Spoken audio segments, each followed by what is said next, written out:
آج میں آپ لوگوں کو اپنی کارگزاری سناؤں کہ اللہ نے موسیقی سے اس طرف لانے کا جو میرا انتظام کیا وہ کیسے کیا۔ آئیں آج آپ کو میں یہ سناتا ہوں۔ آپ یقین کریں گے کہ یہی دن تھے، بالکل جولائی کی شدید گرمیاں تھیں۔ پنجاب میں تو جولائی میں موسم تھوڑا سا قدرے بہتر ہو جاتا ہے، کراچی میں جولائی میں حبس بڑھ جاتا ہے اور بہت بڑھ جاتا ہے۔ تو یہی جولائی کے دن تھے، میں گاڑی میں بیٹھا ہوا، شیشہ اس کا چڑھا ہوا تھا اور میں جا رہا تھا، تو میں نے اپنے بائیں طرف سے ایک جماعت کو گزرتے ہوئے دیکھا۔ مجھے کچھ اس طرح پتا تھا کہ یہ کچھ ایک جماعت ہے جو لوگوں کو مسجد کی طرف لے جاتی ہے اور وہ تنگ ونگ کرتی ہے، لوگوں کو گھروں سے نکال لیتی ہے، تو لوگ اس جماعت سے بھاگتے پھرتے ہیں۔ کچھ ایسا سنا تھا میں نے، کوئی ایک ایسی جماعت ہے۔ تو میرے دل میں یہ خیال آیا کہ دیکھو تم تو آرام سے گھر میں بیٹھے ہوئے ہو، گاڑی میں بیٹھے ہوئے ہو، اور یہ دیکھو یہ بیچارے لوگوں کو نماز کی طرف، اللہ کی طرف بلا رہے ہیں، اور ان کے کپڑے بالکل بھیگے ہوئے تھے پسینے سے، اور تم ان کے بارے میں غلط سوچ رہے ہو۔ ایسا نہ ہو کہ آگے جا کے تمہاری گاڑی وجے کہیں۔ تو اپنی گاڑی کو بچانے کے چکر میں نے وہاں سے یو ٹرن مارا، اور یو ٹرن مار کے میں واپس لایا، اور واپس لا کے میں نے گاڑی کو یہ جماعت کے کچھ جو ساتھی تھے ان کے آگے روک لیا۔ روک کے میں گاڑی سے اتر کے میں جو جماعت کا جو سب سے آگے جو تھے بزرگ تھے، میں ان کے پاس گیا اور میں نے جا کے ان سے ایسے ہاتھ کیا، ہاتھ ملا کر میں نے کہا جی آپ بڑا اچھا کام کریں، میرے لیے بھی دعا کریں، ایسے ہی کہہ دیا میں نے۔ تو انہوں نے میرا ہاتھ پکڑ لیا اور مجھے کہنے لگے میں آپ کے لیے ضرور دعا کروں گا۔ اب مجھے کیا پتا کہ گشت پر نکلا ہوا ہو کوئی، اور وہ گشت پہ نکلا ہوا آدمی دعا کرے، یہ کیسے ہو سکتا ہے؟ اللہ قبول نہ کرے۔ ہو سکتا ہے اس اللہ کے ولی نے میرے لیے دعا کر دی ہو۔ اب آپ لوگ اللہ کا نظام دیکھیں میری بہنوں اور میرے بھائیوں، بہت عجیب بات ہے۔ اس جماعت میں ایک جو لڑکے تھے ان میں سے ایک نے اپنی مسجد میں جا کر بتایا کہ تمہیں پتہ ہے آج ہمیں روکا کس نے؟ تو انہوں نے کہا بھائی کس نے روکا؟ کہا وہ سنگر نہیں ہے جنید جمشید، اس نے آج، یہ لوگ مقامی گشت کر رہے تھے، اس نے گشت کے دوران ہمیں روک لیا، اس نے ہم سے ایسے کہا بھائی ہمارے لیے دعا کرنا۔ اور جس مسجد میں اس نے یہ بات کہی، اس مسجد میں ایک نمازی تھا جو تبلیغ میں لگ چکا تھا، وہ 16 سال پہلے میرے ساتھ سکول پڑھتا تھا۔ اللہ کا نظام دیکھیں، 16 سال پہلے میرے ساتھ سکول میں پڑھتا تھا، تبلیغ میں لگ چکا تھا۔ اس نے کہا کس نے روکا تمہیں؟ کہا وہ نہیں ہے، وہ سنگر جنید جمشید، اس نے روکا ہمیں۔ اس نے کہا اچھا میں ٹھیک ہے۔ اب میرے اس دوست نے مجھے ڈھونڈنا شروع کیا۔ ہاں بچوں آپ لوگ آگے آ جاؤ، ادھر قالین پر آ جاؤ، ادھر آ جاؤ، ادھر آ جاؤ، آؤ میرے بھائی آگے آ جاؤ، ادھر قالین پر بیٹھ جاؤ، میرے لیے تو یہ کافی ہے، یہ قالین تمہارا ہی ہے، بیٹھ جاؤ ادھر آ کے بیٹھ جاؤ۔ لیکن بات نہیں کرنی اور یہ نہیں کرنا، آپ نے انکل کی بات سننی ہے، ٹھیک ہے، یہ نہیں کرنا، یہ نہیں کرو تھوڑی دیر کے لیے، کیونکہ اگر یہ کرتے رہو گے پھر بیٹا سمجھ ہی نہیں آئے گی ہم نے کیا بات کی، ٹھیک ہے۔ 2 منٹ کے لیے شیطانی ہتھ کنڈے سے جان چھڑا لو۔ ہاں اچھا، تو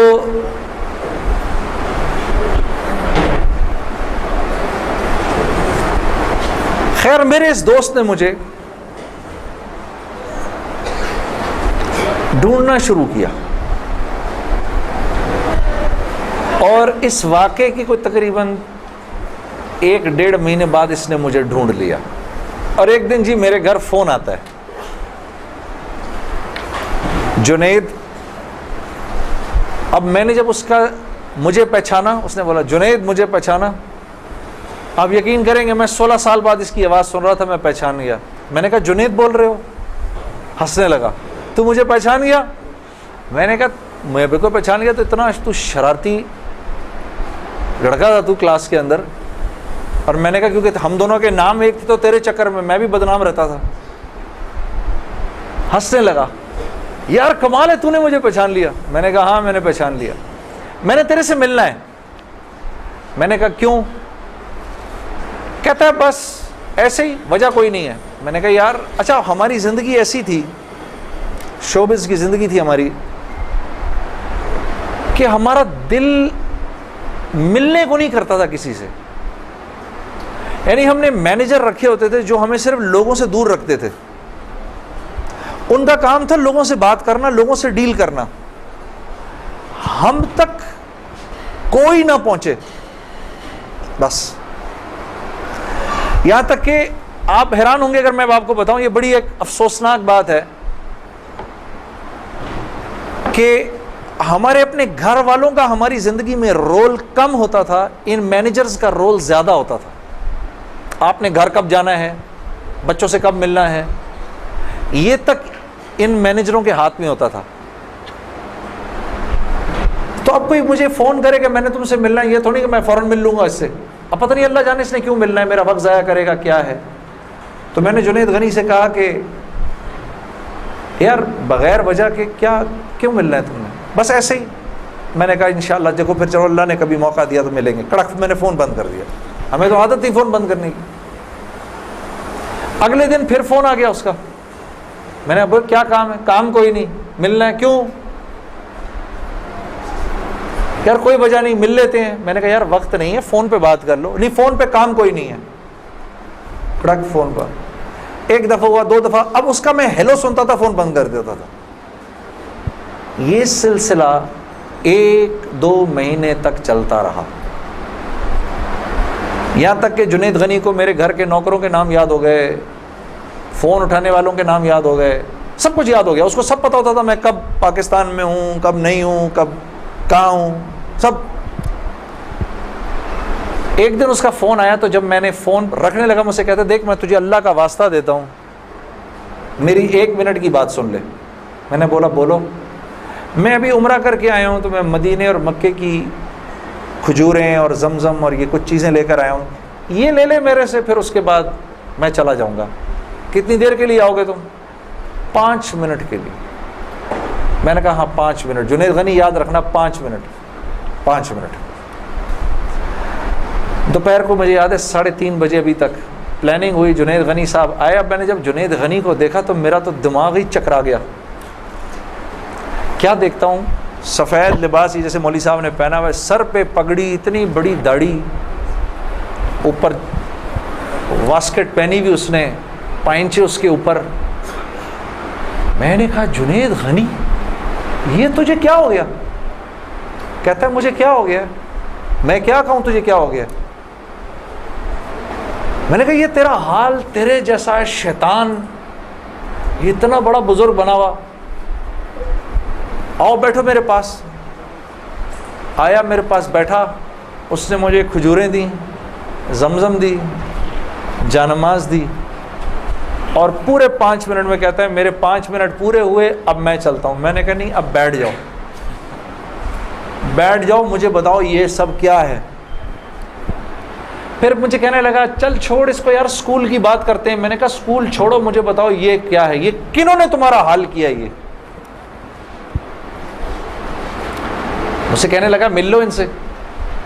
میں نے کہا ہاں میں نے ان سے ملنا ہے, میں نے ان سے ملنا ہے. آپ سوچو کوئی آدمی تبلیغ والوں کے چنگل میں پھنس جائے, ہاں,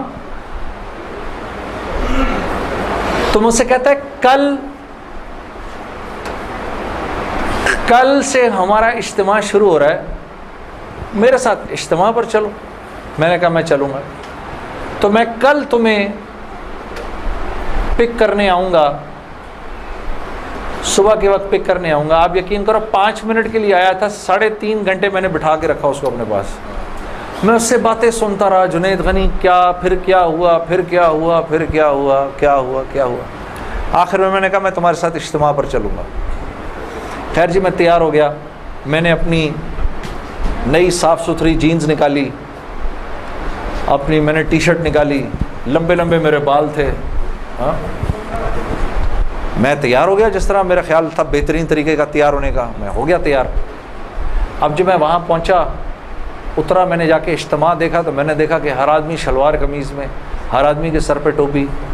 تو میں نے جنید غنی سے کہا, جنید غنی سن, یہ مجھے کو مار وار تو نہیں دے گا ادھر ہے, کو میرا کو قتل وتل تو نہیں ہو جائے گا میرا؟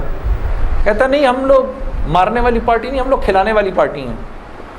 میں نے کہا اچھا لے جاؤ مجھے اندر. پھر اب میں اندر جانا شروع ہوا اجتماع گاہ میں, تو میں نے دیکھا کہ لوگ ایک دم اکٹھے ہونا شروع ہو گئے. پیچھے سے مجھے آوازیں آئیں, ارے یار یہ تو جنید جمشید ہے یار. کو دو چار آوازیں آئیں, ابھی یہ ادھر کیا کر رہا ہے کوئی. تو مجھے یہ بات بری بھی لگی ہلکی سی, کیا مطلب بھائی کہ تم بہت بڑے مسلمان ہو, میں نہیں آ سکتا کیا؟ خیر میں اندر گیا, اندر جا کر بیٹھا تو میں نے دیکھا ایک مجمع سب پہنچ گیا ملنے کے لیے, دیکھنے کے لیے. جو بھی جنید غنی نے مجھے بٹھایا, تم ادھر ہی بیٹھو یہیں پر, اور میں ابھی ایک صاحب کو لے کر آتا ہوں. خیر یہ مجھے بٹھا کر چلا گیا. اتنی دیر میں ایک نوجوان لڑکا, یہ جیسے بھائی لوگ بیٹھے ہیں اپنے, 18-19 سال کا, یہاں سے بیچ میں سے راستہ توڑ کے میرے پاس آ گیا. مجھے آ کر کہتا ہے, جنید بھائی نماز پڑھتے ہیں آپ؟ تو میں اس کو ایسے دیکھنا شروع ہو گیا. اب میں نے کہا کیا جواب دوں میں اس کو, ہاں بولوں کہ نہیں بولوں, سچ بولوں کہ جھوٹ بولوں؟ میں دیکھتا رہا اس کو, دیکھتا رہا, لیکن اندر ہی اندر نا مجھے غصہ آنا شروع ہو گیا کہ اب یہاں یہ ہوگا, اگلا پوچھے گا آپ قرآن پڑھتے ہیں کہ نہیں پڑھتے ہیں, پھر اگلا پوچھے گا آپ روزے رکھتے ہیں نہیں رکھتے ہیں, آپ نے حج کر لیا. مطلب یہاں پر اب میری کیا اب یہاں پر کیریکٹر اسیسنیشن ہوگی کیا؟ میں ابھی یہاں پر کیریکٹر اسیسنیشن کروانے آیا ہوں, اپنی کردار کشی کروانے آیا ہوں میں یہاں پر. تو میں نے وہ لڑکا جو ساتھ بیٹھا تھا, میں نے کہا یار اس کو بولو جنید غنی کو, یہ مجھے غلط جگہ لے آیا, وہ میں یہاں سے جا رہا ہوں ابھی. وہ بھاگا گیا اس کے پیچھے, اس کو لے کر آیا. جنید غنی نے کہا کیا ہو گیا یار جنید, کیا ہو گیا؟ میں نے کہا یار کچھ نہیں. تو وہ کہتا ہے یہ ابھی ایک لڑکے نے آ کے پوچھا تھا ان سے, آپ نماز پڑھتے ہیں نہیں پڑھتے ہیں؟ تو جنید غنی نے کہا تو نے اس لڑکے کو آنے کیوں دیا؟ اتنا غصے ہوا وہ اس پہ. میں نے جنید غنی کو ٹھنڈا کیا, میں خود بھی تھوڑا ٹھنڈا ہوا. میں نے کہا یار کیوں ناراض ہوتا ہے؟ وہ لڑکا بات تو صحیح کر رہا تھا نا کہ نماز پڑھنی تو چاہیے مجھے. تو اس نے جو جملہ بولا نا مجھے, وہ مجھے آج تک یاد ہے. جنید غنی نے جو جملہ بولا, اس نے کہا جنید ہم کیوں نہیں پوچھتے کہ تم نے کیوں نہیں کیا, ہم تو ترغیب دیتے ہیں, اس کے بعد اللہ سے دعا کرتے ہیں کہ اللہ وہ نیکی کرنے کی توفیق دے. ہاں وہ آج بھی مجھے وہ بات یاد ہے. اللہ پاک یہ مجھے بھی عطا کرے کہ ہم کسی سے یہ نہ کہیں بھائی تم نے کیوں نہیں کیا یہ, بلکہ نیکی کی ترغیب دیں اور پھر اللہ سے رات کو دعا کریں اللہ میرے اس بھائی کو, میری اس بہن کو توفیق دے وہ اس نیکی کو کر سکے. پھر میں نے کہا جنید غنی کو چل چھوڑ یار, میں ادھر ہی بیٹھا ہوں, میں کہیں نہیں جا رہا. اب جنید غنی صاحب نے ایک صاحب کو بلایا, ان کا نام تھا ڈاکٹر بلند اقبال. ابھی جب میں شان رمضان ابھی شان رمضان کر رہا تھا نا, یہ ابھی کچھ پچھلے رمضان میں, تو ڈاکٹر بلند اقبال صاحب بڑے عرصے بعد مجھے ملنے آئے. میں ملا ان سے, بڑی خوشی ہوئی. میں نے ان کو یاد کرایا وہ واقعہ جو میں اب آپ کو سنانے لگا ہوں. تو ڈاکٹر بلند اقبال صاحب میرے سامنے آ کے بیٹھ گئے.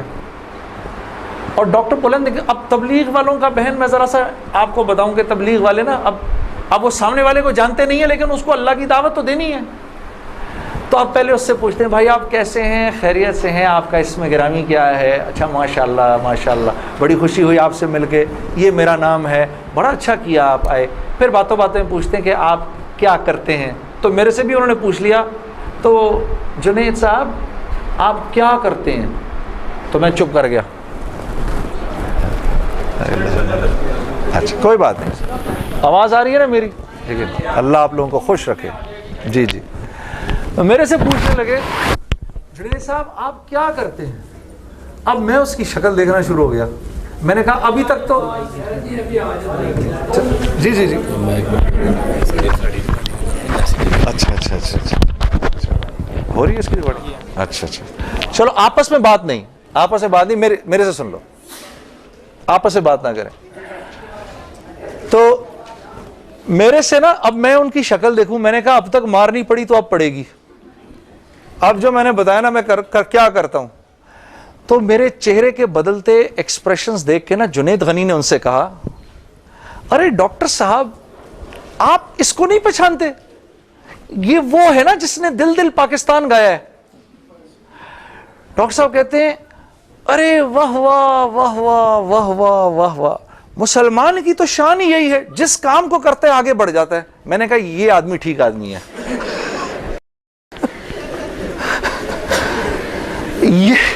یہ بالکل ٹھیک آدمی ہے, اس سے کرو دوستی.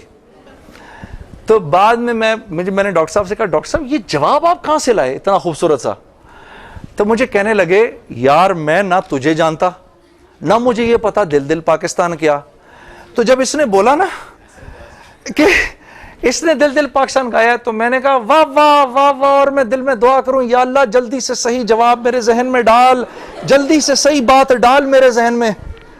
تو میں نے فٹ کہہ دیا, اور یہ بات میرے دوستو ہے بھی سچ کہ مسلمان کی شان یہ ہے, مسلمان جس کام کو کرتا ہے نا, مسلمان اس کام میں آگے بڑھ جاتا ہے.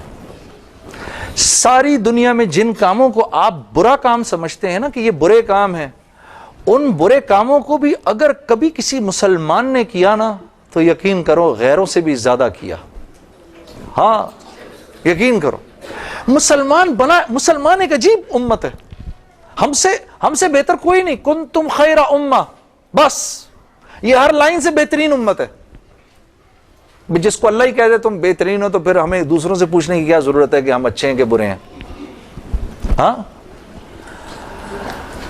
اب میں پورا دن ڈاکٹر بلند اقبال صاحب کے ساتھ پھرتا رہا, اور جب دن کا آخر آیا تو جنید غنی نے مجھے کہا کہ چل میں تجھے اب گھر چھوڑ دوں. میں نے کہا گھر تو مجھے چھوڑ دو, لیکن یہ بسترے کیا ہیں, یہ جو بسترے لگے ہوئے ہیں؟ کہا یہ رات کو لوگ یہاں سوئیں گے. میں نے کہا اور یہ جو بزرگ حضرات ہیں یہ؟ کہا یہ بھی ادھر ہی سوئیں گے. میں نے کہا یار میں تو ان سے زیادہ فٹ آدمی ہوں, اگر یہ بوڑھے لوگ ادھر سو سکتے ہیں تو میں بھی سو سکتا ہوں. تو اس نے کہا یار نور اللہ نور, تیرے لیے بھی بسترا لگا دیتے ہیں.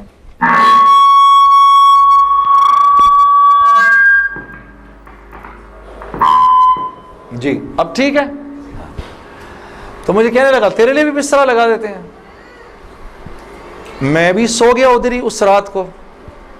وہ شاید زندگی کی پہلی دفعہ زندگی میں رات کو تہجد کی نماز پڑھی, اٹھا دیا اس نے بیچ میں.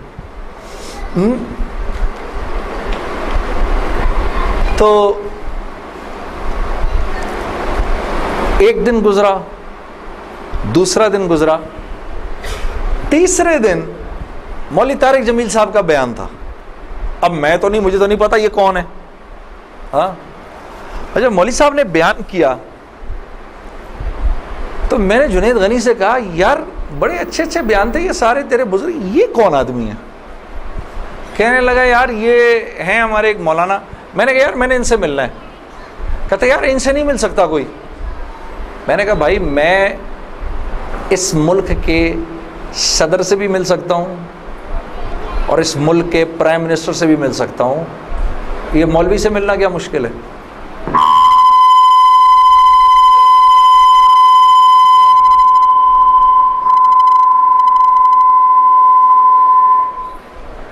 اب ٹھیک ہے, ٹھیک بہترین. تھوڑا سا اس کا گین تھوڑا کم کر دو. ٹھیک ہے. ان میں سے زیادہ تر لوگوں کو نہیں پتا کہ اس مائک سے میرا تعلق جو ہے وہ ان ساروں کی عمروں سے بھی پرانا ہے. اچھا اب ٹھیک ہے, اب ٹھیک. آپ لوگوں کو پیچھے آواز آ رہی ہے؟ بس. تو خیر میں نے کہا مجھے ملنا ہے, ہر صورت میں ملنا ہے. کہنے لگا یار کس طرح کریں گے, چل میں تجھے لے کے چلتا ہوں. خیر جی ہم پورے مجمع میں سے نکلے دونوں, کرتے کرتے کرتے وہ پیچھے حضرات کے ٹینٹس لگے ہوئے تھے. کرنگی میں ہوا تھا یہ کراچی کا اجتماع. میں اور یہ بات کر رہا ہوں 1997 سپٹمبر 1997 3 سپٹمبر مجھے ابھی تک یاد ہے, میری سالگرہ تھی 3 سپٹمبر 1997. عمر بھی بتا دوں میری کیا ہو گئی تھی, معلوم ہے سب آپ کو, سب کو پتہ چلے گا. 50 سال کا تو ہو ہی گیا ہوں نا میں. ہاں اب کیا ڈرنا, جو 50 سال کا بندہ ہو جائے وہ کیا عمر چھپایا اپنے. خیر, تو میں جب ادھر پہنچا تو وہاں پر ایک لڑکا ایسے ڈنڈا لے کر کھڑا ہوا مولوی صاحب کے کمرے کے باہر. تو مجھے دیکھ کر وہ مسکرانے لگا, جنید بھائی آپ ادھر کیا کر رہے ہیں؟ اب مجھے 3 دن تو گزر گئے تھے. میں نے کہا کیوں بھائی, میں کیوں نہیں آ سکتا ادھر, تو بڑا مسلمان ہے میرے سے. ہنسنے لگا, نہیں نہیں نہیں وہ میں نہیں کہہ رہا, میں آپ کو دیکھ کے تھوڑا حیران ہو گیا, کیا کام ہے؟ میں آپ کا بڑا فین ہوں. میں نے کہا اچھا. تو میں نے کہا کہ مجھے یہ جو تھے نا مولانا طارق جمیل, ان سے ملنا ہے. کہ یار جنید بھائی ان سے تو ملنے کی کسی کو اجازت نہیں ہے. میں نے کہا تم جا کر بتاؤ تو صحیح کہ میں نے ملنا ہے. اچھا میں کچھ کرتا ہوں. خیر وہ اندر گیا, اس نے اندر جا کر کہا کہ آپ آئیں اندر. تو میرا دوست جنید غنی مجھے لے گیا. آپ یقین کرو میں نے مولوی طارق جمیل صاحب کو زندگی میں کبھی اکیلے بیٹھے نہیں دیکھا. وہ اللہ نے شاید اس دن ملوانا تھا یا بات کروانی تھی, اکیلے بیٹھے ہوئے تھے خیمے میں اپنے. جنید غنی نے جا کر اندر کہا مولانا میرا ایک دوست ہے جنید جمشید, وہ آپ سے ملنا چاہتا ہے. مولانا نے کہا کون جنید جمشید؟ میں باہر کھڑا حیران ہو گیا, ان کو کیسے پتا میں کون ہوں؟ اندر بھیجو اس کو, اندر بھیجو. مجھے بلایا اندر اور جنید غنی کو کہا تم باہر جاؤ, تم باہر انتظار کرو. وہ باہر چلا گیا. یہ نوجوان جیسے بیٹھا ایسے جا کے میں مولوی صاحب کے سامنے بیٹھ گیا اور مجھے ایسے تیز نظروں سے انہوں نے دیکھنا شروع کر دیا. میں نے کہا آپ مجھے ایسے کیوں دیکھ رہے ہیں؟ کہتے ہیں میں تجھے نہیں دیکھ رہا, میں تو اللہ کی شان دیکھ رہا ہوں. میں نے کہا جی کیا مطلب؟ کہا تیرے بڑے بڑے بورڈ لگے ہیں فیصل آباد کے اندر, بڑے بڑے بورڈ لگے ہیں. میں اکثر ان بورڈز کو دیکھ کر کہتا تھا, مجھے بعد میں مولانا نے بتایا, میں ان کو بورڈز کو دیکھ کر کہتا تھا ہر ایک کو ہدایت مل سکتی ہے, اس کو نہیں مل سکتی.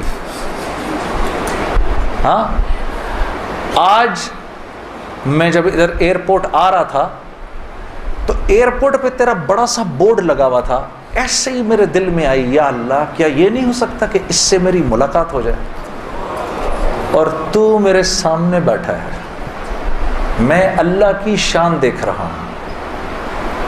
تو میں نے کہا اچھا.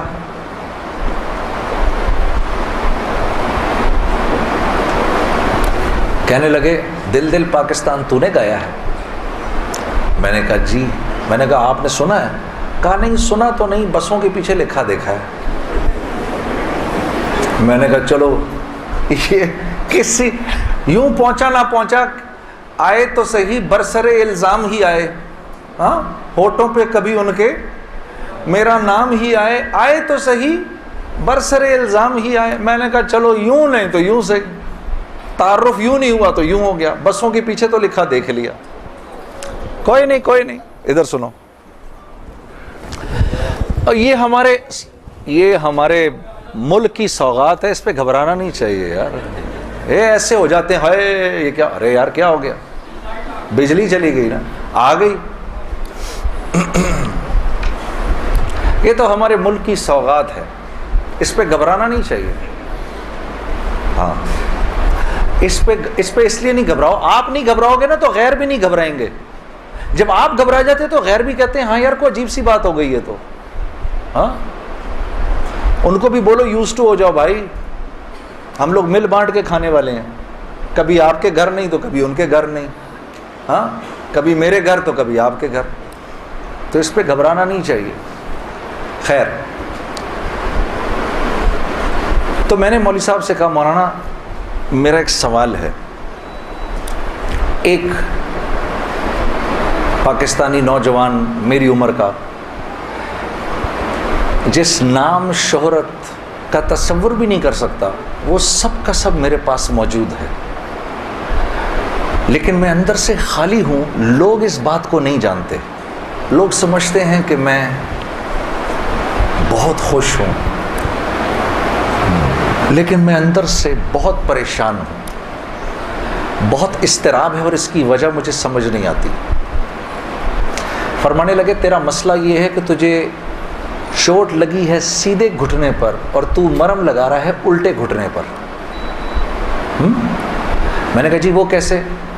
فرمانے لگے دیکھو اللہ نے انسان کو دو چیزوں سے بنایا ہے، ایک مٹی سے بنایا ہے، ایک جسم سے بنایا ہے جو کہ مٹی کا بنا ہوا ہے، اور ایک روح ہے جو اللہ کا امر ہے، ٹھیک؟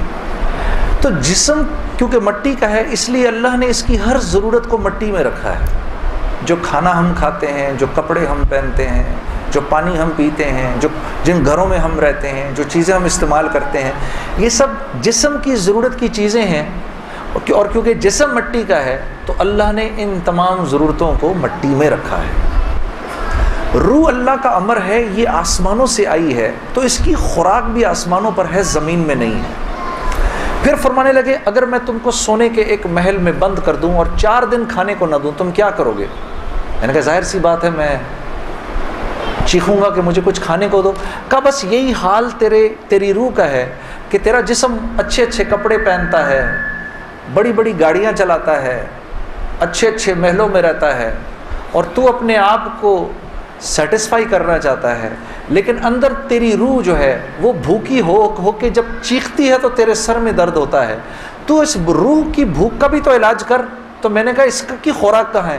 کہا یہ آسمانوں سے آئی ہے تو اس کی خوراک بھی آسمانوں پر ہے، زمین میں نہیں ہے۔ اور دل کے سکون، چین اور اطمینان کا تعلق اس مٹی کے بنے ہوئے جسم سے نہیں ہے بلکہ اس آسمان سے آئی ہوئی روح سے ہے۔ تو میں نے کہا اس کی غذا کیا ہے؟ فرمانے لگے اس کی غذا اللہ کا کلام ہے، اللہ کے حکم ہے، اس کی غذا نبی کی زندگی ہے، نبی کے طریقے ہیں، نبی کی سنت ہے۔ وہ جب تک اس کو ملیں گے نہیں یہ بھوکی رہے گی، اور جب یہ بھوک کر چیخے گی تو پھر تم تو مسلمان ہو، تمہیں تو پتہ ہے، غیروں کو تو پتہ نہیں، وہ دماغ کی اس چیخ کو سلانے کے لیے کبھی شراب پیتے ہیں، کبھی نشے کرتے ہیں، لیکن یہ تو جب تک روح بھوکی ہے اس وقت تک اندر سے تم مضطرب رہو گے، سکون چین نہیں ملے گا۔ اور پھر قرآن کی وہ آیت پڑھی مجھے آج بھی یاد ہے، الا بذکر اللہ تطمئن القلوب، کہ اللہ پاک چیلنج دے رہے ہیں سب کو کہ اگر دل کا سکون، چین اور اطمینان چاہیے میرے بندو، مالداروں، حکومت والوں، دولت والوں، شہرت والوں، اگر تمہیں دل کا سکون، چین، اطمینان چاہیے تو تمہیں مجھ سے تعلق بنانا پڑے گا، مجھ سے یاری لگانی پڑے گی۔ مولانا کی یہ بات سن کر میں تو پہلے ہی پریشان تھا، 3 دن سے بیان سن رہا تھا، میں تو دھاڑے مار کے رونا شروع ہو گیا، روتا رہا بڑے دیر تک۔ پھر جب مجھے تھوڑا سا چین آیا تو میں نے کہا مولوی صاحب اس کا مطلب کیا ہے، میری پوری زندگی برباد ہو گئی؟ تو فرمایا نہیں، بالکل بھی نہیں، کہ یہ معاملہ تم دنیا والوں سے تھوڑی کر رہے ہو، یہ معاملہ تم تو اللہ سے کر رہے ہو۔ اور اللہ کے ہاں معاملہ کیا ہے؟ اللہ کے ہاں معاملہ کیا ہے کہ ابھی انسان اللہ رب العزت سے معافی مانگنے کا ارادہ ہی کر رہا ہوتا ہے، دل میں ابھی خیال ہی آ رہا ہوتا ہے کہ اللہ رب العزت اگلے پچھلے معاف کر دیتے ہیں سارے۔ پھر مجھے فرمایا، یہ مجھے پھر بات سنائی، حدیث قدسی سنائی کہ میرے بندے تو یہ زمین و آسمان سارے کے سارے اگر اپنے گناہوں سے بھر دے، جو کہ تو بھر نہیں سکتا، اگر تمام جن و انس بھی مل جائیں تو بھر نہیں سکتا، لیکن اگر تو نے ایسا کر بھی دیا، ایک مرتبہ اگر تو نے کہا اے اللہ مجھے معاف کر دے، تو نہ صرف یہ کہ ہم تمہیں معاف کر دیں گے بلکہ تم ایسے ہو جاؤ گے جیسے تم نے ان گناہوں کو کیا ہی نہیں۔ میں تو بے یقینی کی حالت میں مولانا کو دیکھنے لگا، میں نے کہا مولوی صاحب واقعی؟ کہا ہاں۔ پھر پوچھنے لگے کیا ارادہ ہے؟ اب میرا ارادہ میوزک چھوڑنے کا تو نہیں تھا کہ میں نے کہا ادھر آؤ، کیا وہ کیا کہ نمازیں بخشوانے آئے، کیا روزے گلے پڑ گئے؟ ہاں جی، میرا تو کوئی پروگرام نہیں تھا میوزک چھوڑنے کا، لیکن گناہ بھی بخشوانے تھے۔ تو پھر مجھے کہنے لگے توبہ کرو گے؟ میں نے کہا مولوی صاحب کس چیز سے؟ کہا اپنی اس پچھلی زندگی سے۔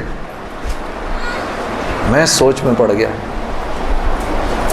اچھا، میں نے کہا جی میں توبہ کرتا ہوں۔ میں نے توبہ کی، یا اللہ میوزک چھوڑنے کا تو میرا کوئی موڈ نہیں، یہ مولوی بھی اللہ جانے کیا کہہ رہے ہیں، لیکن اگر تجھے اس سے کوئی میرے لیے بہتر زندگی نظر آتی ہے تو تو مجھے اس زندگی پہ لگا دے کہ واقعی میں چاہتا ہوں کہ تجھے راضی کر سکوں، تجھے خوش کر سکوں۔ اے اللہ پچھلی پوری زندگی پر توبہ کرتا ہوں، اگلی زندگی تیرے حکموں پر چلنے کی کوشش کروں گا۔ اگر تو واقعی ایسا ہے جیسا یہ مولوی صاحب فرما رہے ہیں تو تو مجھے معاف کر دے۔ میں نے کہا توبہ کر لی۔ مولوی صاحب نے کہا اب کیسا محسوس کر رہے ہو؟ میں نے کہا جی بہت ہلکا۔ پھر میں نے کہا لیکن مولوی صاحب بات تو یہ ہے کہ اگر میرے پچھلے سارے معاف ہو گئے اور اس پر اللہ نے اگر جنت دی تو میری تو بہت ہی بڑی جنت ہوگی، آپ سے بھی بڑی۔ تو فرمانے لگے نہیں بیٹا اتنی جلدی نہ کرو، تمہیں وصول تو ہم ہی نے کیا ہے، جو تجھے ملے گا اس سے تو بڑا ہمیں ملے گا ہی ملے گا۔ ہاں، لیکن میں نے کہا مولوی صاحب، اور بہنیں اس بات کی تصدیق کریں گی، موسیقی تو روح کی غذا ہے کہ نہیں؟ ہاں، یہ سیالکوٹ کی خواتین یقین کرو پورے ملک کی پہلی بہنیں ہیں جو کہہ رہی ہیں نہیں، ورنہ اگر کسی نے نہیں بولا تو چپ ضرور رہی ہیں۔ سارے مردوں نے بولا ہے موسیقی روح کی غذا نہیں ہے۔ موسیقی روح کی غذا ہے جی؟ یہ دیکھو اب آواز آئی ہے، اب ایسا لگ رہا ہے کوئی بیٹھ کے سن رہا ہے جی۔ موسیقی روح کی غذا ہے جی؟ شاباش، اللہ آپ لوگوں کو اس پر چلا دے۔ اللہ رب العزت آپ کے موبائلوں میں جتنے بھی گانے ہیں سب اڑا دے اسی وقت، گھروں میں جتنی کیسٹیں ہیں سب ٹوٹ جائیں، اللہ کرے ساری سیڈیاں ٹوٹ جائیں، اللہ پاک ایسے کرے گانے کی آواز ہی نہ سننے کو ملے آج کے بعد آپ میں سے کسی کو۔ یہ سوچ لو، آمین قبول ہو جائے گا۔ اب سوچ کے بولنا آمین۔ تو مولوی صاحب نے مجھے کہا کہ نہیں، موسیقی روح کی غذا نہیں ہے، موسیقی نفس کی غذا ہے۔ موسیقی کس کی غذا ہے؟ نفس کی۔ یہ واقعی نفس کی غذا ہے، اور یہ ایسا زہر ہے، ایسا زہر ہے، یہ جب اندر جاتا ہے تو پتہ ہی نہیں چلتا کہ نقصان کتنا کر گیا ہے۔ ٹرائی نہ کرنا، لیکن آپ کہیں جا کر اللہ کی بات سنیں، اس کے بعد جا کر 5 منٹ کا گانا سنیں، ساری صفائی ہو جائے گی، سب اندر ساری صفائی ہو جائے گی۔ میں یہ نہیں کہ بعد میں مجھ سے لوگ پوچھتے ہیں حلال ہے حرام ہے، اس کے لیے تو یہ مولوی بیٹھے ہوئے ہیں نا، ان سے پوچھو۔ میں آپ کو وہ بتا رہا ہوں جو ہوتا ہے، میں آپ کو وہ بتا رہا ہوں جو ہوتا ہے، کہ یہ انسان کو بے باک کر دیتی ہے۔ مجھ سے کسی نے پوچھا بھائی اپنے ملک کے لیے گانا، میں کبھی اپنے ملک کے لیے گانا وہ ایک اور چیز ہے۔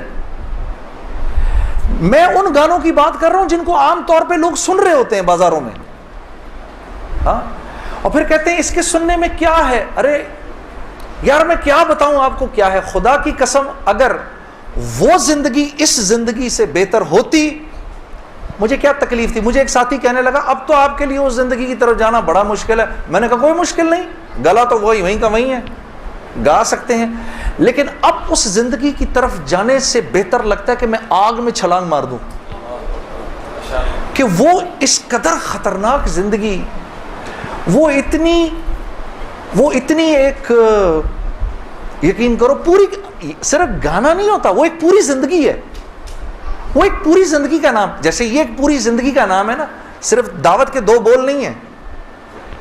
ہاں، میرے دوست مجھ سے لڑتے تھے، یار تو ادھر گانا گا ادھر جا کے اذان دے دے۔ ارے میں نے کہا نہیں ہوتا، ایسے نہیں ہوتا بھائی۔ گانا گانے والے کو تو اذان کی آواز سے نعوذ باللہ نعوذ باللہ نعوذ باللہ کراہیت آتی ہے، کراہیت آتی ہے۔ مجھے یاد ہے ہم کانسرٹ کر رہے ہوتے تھے اور مغرب کی اذان اگر ہوتی تھی یقین کرو وہ، کیونکہ وہ تو دعوت کے بول ہیں نا، ادھر تو ایک غلط کام ہو رہا ہے نا، وہ تو دعوت کے بول ہیں. وہ دعوت کے بول جب ہمیں سنائی دیتے تھے تو وہ ہمارے سینے کو پھاڑ کے نکل جاتے تھے. ایسے تھوڑی ہوتا ہے. یہ کوئی کھیل مذاق ہے کیا؟ یا یہ کوئی ٹی وی کا پروگرام ہے کہ جس میں ایکٹنگ ہو رہی ہے کہ نہیں بھئی ادھر جا کر اذان دے دی، ادھر جا کے گانا گا دی، ادھر جا کے اذان دے دی. ایسے نہیں ہوتا. اور پھر اللہ کے نیکی کے کام کرنے کی تو اللہ کی طرف سے توفیق ملتی ہے میرے دوستوں. ہاں، عمل صالح کرنے کی تو توفیق ملتی ہے. یہ ایسی تھوڑی کو میرا مطلب ہے خالہ جی کا کھیل ہے کہ 95% نماز نہیں پڑھ رہا اور 5% نماز پڑھ رہا ہے. کیوں ہے ایسا؟ سب کیوں نہیں پڑھ رہے؟ من جانب اللہ توفیق ملتی ہے. خیر جی، میں کھڑا ہوا، میں نے کہا اچھا مولانا آپ سے وعدہ تو کر لیا. میرے دوستو میں باہر نکلا سوچتا ہوا، میرے اندر آپ یقین کرو ایک تلاطم برپا ہو گیا. ہاں، ایسی میرے اندر ایک خیر و شر کی نا جنگ شروع ہو گئی. ایسے کر کے ایسی جنگ راتوں کو اٹھ جاتا تھا میں، اور پوری رات بیٹھا رہتا تھا. ایسے جانماز کھول کے میں بیٹھ جاتا تھا، سوچتا رہتا تھا میں کیا کرنے لگا ہوں. ایک لمحے خیال آتا تھا نہیں بڑی نیکی کا کام کر رہا ہے تو لوگوں میں محبتیں پھیلا رہا ہے، لوگ خوش ہو رہے ہیں. دوسری طرف خیال آتا تھا یار کیا یہ اللہ رسول کو یہ بات منظور ہے، ان کو پسند ہے، میں کیا کر رہا ہوں. پھر یہ خیال آئے ارے نہیں ان مولویوں کی نہ سننا. پھر یہ خیال آئے. یاد رکھنا آپ کو میں ایک 2-4 وہ باتیں بتا رہا ہوں جو میرے پہ گزری، یہ میں گر کی باتیں بتا رہا ہوں آپ کو. جب شیطان اپنا چکر چلائے گا نا 2 باتیں کرنے کو کہے گا، یاد رکھنا. پہلی بات، یار یہ تبلیغ والوں سے اب ملنا مت، مولانا سے بات نہ کرنا، ملنا مت. دوسری، مسجد میں نہ جانا. 2 کام نہ کرنا کبھی، ایک تبلیغ والوں سے ملنا مت، ایک مسجد میں نہ جانا. اور بہنوں یہی تمہارے ساتھ ہوگا. وہ جو ہے نا وہ اپنا تبلیغی ساتھی، اس کی بیوی، اب اس کو فون نہ کرنا آئندہ، ٹھیک ہے؟ اس کے گھر نہ جانا، اب تعلیم میں نہ جانا، کیونکہ اس کو پتہ ہے یہ وہاں گئی اور عورت کا دل تو مرد سے 10 گنا زیادہ جلدی اللہ کی بات کو لے لیتا ہے. ہاں، فوراً. میں واپس آ کے بیوی کو کارگزاری سناتا تھا تو میں اس کی حالت بدلی بھی دیکھتا تھا، حالانکہ وہ نہ مسجد آئی نہ اس نے وہ اعمال ہوتے دیکھے. اس لیے میں آپ کو بتا رہا ہوں بھائی، جب آپ نکلا کرو گھر واپس آ کر بیوی کو سب بتایا کرو ہم نے کیا کیا. وہ جذبات بنتے ہیں گھر والی کے، اور جب گھر والی کے جذبات بنتے ہیں تو پھر بچوں کی صحیح تربیت شروع ہوتی ہے. دین ان کی زندگی میں آیا تو گھر کے اندر آ گیا. جب تک آپ کی زندگی میں ہے گھر سے باہر ہے. گھر والی کی زندگی میں آ گیا، گھر کے اندر آ گیا. تو میں آہستہ جو بھی 3 دن میں سنتا تھا آ کر گھر والی کو، عائشہ کو بتاتا تھا، عائشہ آج یہ سنا، آج یہ سنا، آج یہ سنا. کرتے کرتے آہستہ پھر میں نے اپنی ماں کو بتانا شروع کیا، مرحومہ کو. اللہ کی شان، میں آج بھی اللہ کا شکر کرتا ہوں. مجھے موقع محل نہیں تو میں آپ کو کبھی بتاؤں جب میری ماں کا انتقال ہوا تو کیسے ہوا. میرے دل کی دعا ہے اللہ ہر عورت کو دنیا سے ایسے لے کے جائے جیسے ہماری والدہ گئیں. تو وہ میں اپنی ماں کو بتاتا تھا. میری ماں بھی ایک دم، اس نے بھی جلدی لینا شروع کر دیا. کرتے کرتے میری ماں، ہم سب گھر کی خواتین میں سب سے پہلے میری والدہ پردے میں آ گئیں فوراً. اور مولوی صاحب کہہ رہے ہیں ان کے انتقال کا بتائیں، میں ضرور بتاؤں گا آپ کو. مختصراً بتاتا ہوں. میری ساؤتھ افریقہ کی تشکیل تھی، پیچھے والدہ کی طبیعت بہت خراب ہو گئی. مجھے بھائی نے بولا جنید بھائی آ جائیں واپس کیونکہ امی جا رہی ہیں، امی نے اب نہیں رکنا. تو میں نے ساتھیوں سے کہا، انہوں نے کہا یار چلے جاؤ کیا فرق پڑتا ہے، یہ پھر یاد کرو گے ساری زندگی. اب میں سوچتا رہا. اب میں نے امی کو فون کیا، میں نے کہا اماں آ جاؤں؟ کہا نہیں ہرگز نہیں آنا. تو میں نے کہا کیوں؟ تو کہنے لگی اگر میرا انتقال ہوا تو میں کتنی خوش قسمت ہوں کہ میں اللہ کو بتاؤں گی کہ جب میرا انتقال ہوا تو میرا بیٹا تیرے راستے میں تھا. تو تم مت آؤ، مجھے کچھ نہیں ہوگا. اور اگر ہو گیا تو اس کو اللہ کی مرضی سمجھنا, بس میرے لیے تم دعا کرنا. اللہ کی شان امی کا انتقال نہیں ہوا اس میرے 40 دنوں بعد. میں واپس آیا تو بہت خوش ہوئی, گلے لگایا, کہا دیکھو میں نے کہا تھا اللہ نے مجھے زندہ رکھا جب تک کہ تم نہیں آتے واپس. پھر میری حضرات نے 10 دن کی اور تشکیل کر دی کینیڈا کی. تو میں نے کہا اماں پھر 10 دن کے لیے بھیج رہے ہیں, جاؤں نہیں جاؤں؟ نہیں چلے جاؤ, میں تو بالکل ٹھیک ہوں. میں نے کہا جی ٹھیک ہے.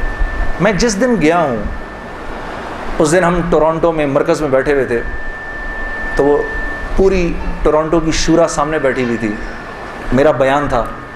بیان کے دوران ایسے موبائل پڑا ہوتا ہے, میں نے رکھا ہوا تھا کہ بہن کو بولا ہوا تھا کہ اگر اماں کو کچھ ہو مجھے فوراً بتا دینا. میرا موبائل بند ہو گیا, میں سمجھا خراب ہو گیا, اب وہ چلے ہی نہ کسی طرح سے. خیر میں نے اس کو چھوڑے رکھا, میں بات کرتا رہا. اس کو نہ چھیڑیں, چھوڑ دیں اس کو. تو میں نے اس وقت جب میں عشاء کی نماز پہ کھڑا